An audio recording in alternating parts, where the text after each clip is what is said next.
Welcome back to the deep dive. So this time, the material we were given, Mhm. it wasn't a dense stack of research papers. Not at all. Not even close. Instead, we just got one single, highly stylized image. But this picture is so rich. I mean, so full of visual drama and philosophical weight that it's basically its own library. It's a masterful piece of visual communication, really. Yeah. What you see is this chaotic, almost overwhelming strategic scenario, a depiction of immense conflict. Yeah. And that's paired directly with this very concise, almost absolute philosophical directive. And that's the core paradox we need to unpack for you.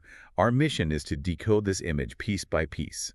First, what is the structure of this nearly impossible obstacle we see in all the dust and fire? Mm-hmm. And second, why does the philosophy laid on top of it completely bypass strategy and focus instead on just a single prerequisite mental state?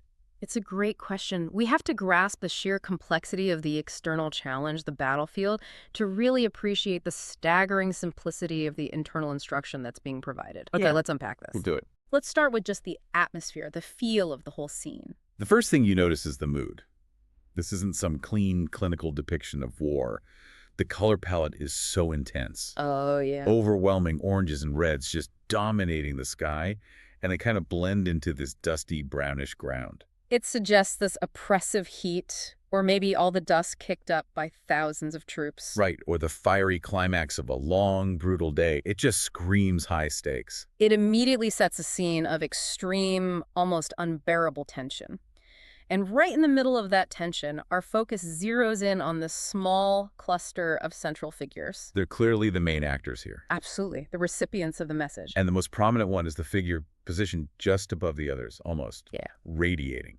They have this distinctly blue skin, a crown, and they're holding a flute. And that glow. And there's this brilliant halo or glow all around them. This isn't just a general, this is clearly a figure of, I don't know, divine guidance or oversight. And that iconic visual signature, the blue skin, the crown, the flute, that gives us our first really strong cultural indicator. Okay. We're looking at a scene that's rooted deeply in classical Hindu narratives, which places this whole tactical problem within a profoundly moral and spiritual context. Right. And then standing ready for action, just below and in the center, is our protagonist, the armored warrior. Mm-hmm. He's heavily muscled, big mustache, Mhm. and his gaze is just fixed with this absolute intensity straight ahead. He's armored for combat, surrounded by a few supporting figures, but you're right, he's essentially standing alone as the fulcrum of the entire conflict. He's the one facing all the pressure. All of it, the direct physical and the psychological pressure. But as powerful as those central figures are, the true definition of the challenge lies in the environment around them. Okay, here's where we move from the drama to the strategic deep dive. This is where it gets interesting. The dominant feature isn't some traditional battle line. Okay. It is a massive, highly specific military formation that just fills the background. It's a dense, circular, layered structure built entirely of individual soldiers. It's not a defensive wall. No, it's a strategic machine. It is, visually and structurally, a maze. For anyone familiar with classical Indian warfare, this immediately brings to mind the Chakravyuh, the war maze, or the wheel formation. So this isn't just a generic obstacle. Not at all. It's one of the most famous, strategically impenetrable formations ever devised in ancient lore. And the complexity is. Yeah. It's just horrifying. When you look closely, you see it has multiple concentric rings, each layer composed of hundreds of troops. It's not designed to be breached by force. Right. It's designed for operational failure. Precisely. If we connect this to the bigger picture, the Chakravyuh's strategic nightmare has like 3 distinct layers of difficulty, and none of them can be solved with just brute strength. What were they? First, it's designed for attrition. Entering the maze is actually pretty easy. It sort of draws you in, but the circles rotate, constantly funneling you deeper. Oh, wow. Which makes extracting your forces or even getting resupplied impossible. So once you're in, you're not just fighting. You are totally isolated, cut off from everything you need. It turns a tactical problem into a logistical time bomb. Exactly. The second point is psychological disorientation. The rotating layered structure ensures that any map or plan you had when you went in is instantly useless. Every turn looks the same.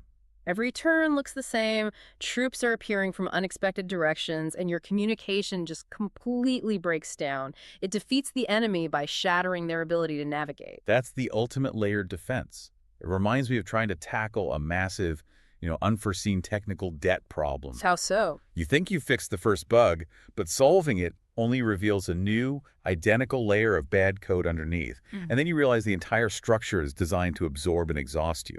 It's overwhelming by design. That's a perfect analogy. It's the definition of a meta problem, where the complexity of the structure guarantees the enemy will defeat themselves. Through sheer exhaustion. And navigational failure, before you even need to deliver the final blow. And this is the third factor, skill specialization. Historically, only a handful of warriors were said to know how to enter and exit the Chakravyuh.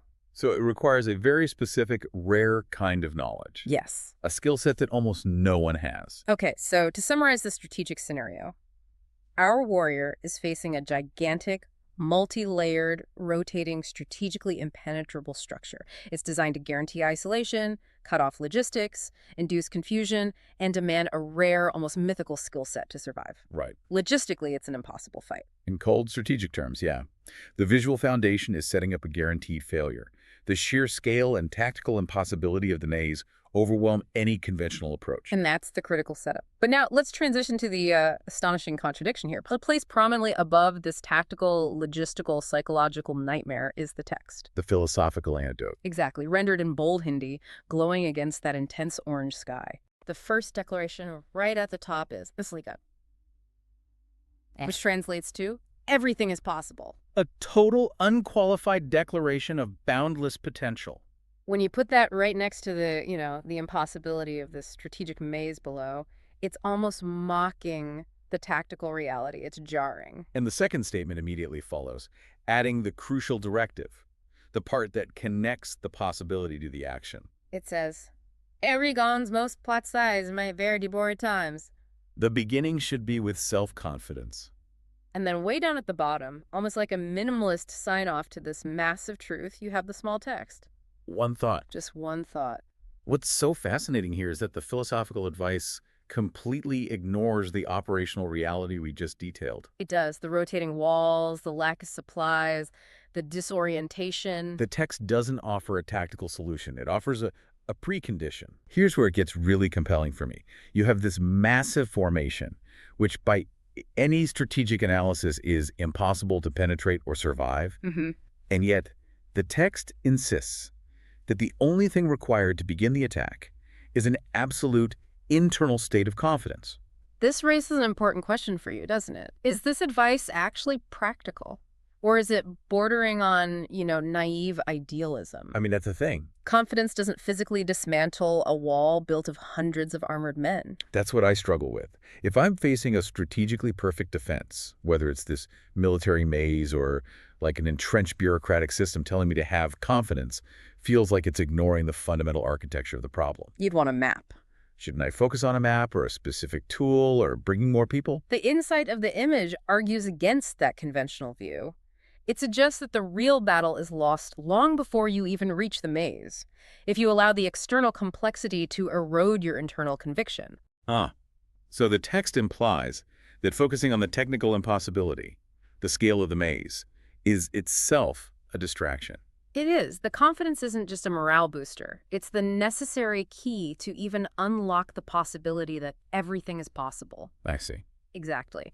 If the warrior pauses, looks at the size of the Chakravyuh, and thinks this is fundamentally impossible, well, then he's adopted a mindset that guarantees failure before he's even taken the first step. Okay.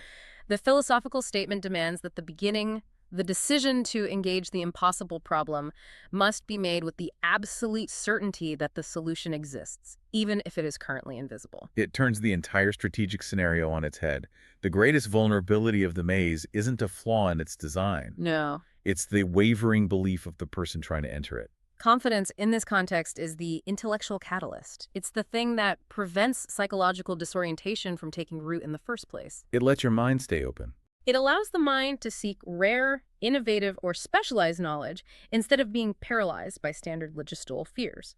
You only start looking for the rare exit key if you are confident that such a key even exists. It suggests that any hesitation, any doubt, acts like a kind of strategic anchor, crippling your ability to navigate the complexity before you even put your hand on the entrance. Yes. The maze below tests skill, the text above tests belief. And the final small text, one thought. Just underscores all of it. The entire monumental conflict, the layered defense, the divine observation, it all hinges on that single, unwavering thought. I can do this. So let's synthesize the core insights we've pulled out for you from this visually and philosophically dense source. Okay, first we analyze the nature of the challenge. The massive, layered, strategically perfect war maze. It's designed for attrition and psychological defeat.